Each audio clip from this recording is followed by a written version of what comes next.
जय जगन्नाथ। आज आम गणचेतना आवश्यकता कौन से संपर्के सूचना देउछि।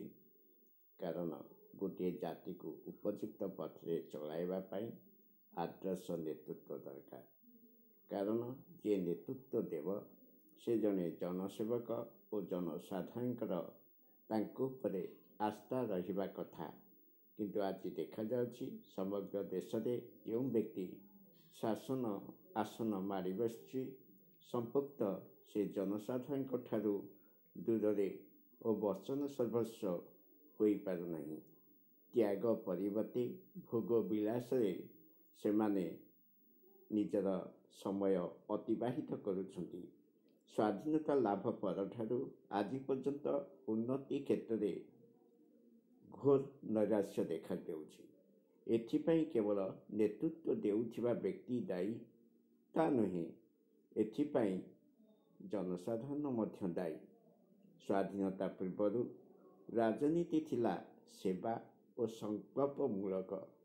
देशर स्वाधीनता ही थिला तार मूल लक्ष्य। स्वाधीनता पर प्रबल संपत्ति पाई लोके राजनीति आड़क आकृष्ट होउछंती।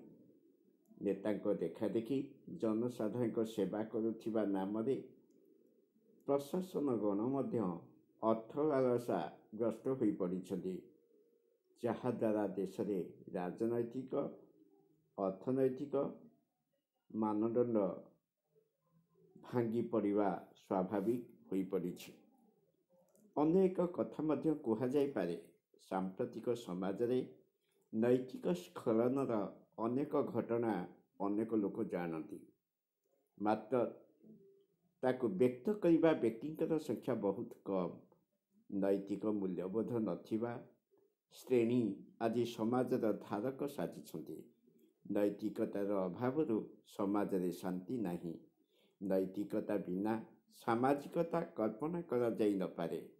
व्यक्ति जीवन आदर्श आध्यात्मिक और आचरणगत शुद्धतार प्रभाव ह्रास पाउथिबारु व्यक्तिर सामाजिक चेतना और विचार मध्य अप्रासंगिक होई उठुछि।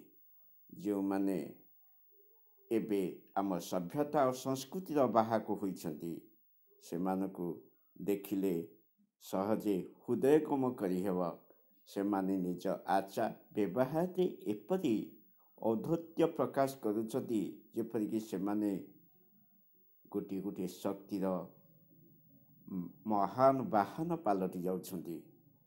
भारतीय संस्कृति और सभ्यता को जदि पुणी आमे पुनः उद्धार करने जीवा अतीतर कुसंस्कार ठारू दूरे जीवा आवश्यक। ताहले आम समाज सहजरे सभ्यता और संस्कृति दुर्बल हेब नाही बरं सबल हेब। आशा करुछि आजिर एई वक्तव्य आमे जहा किछि शुणुवा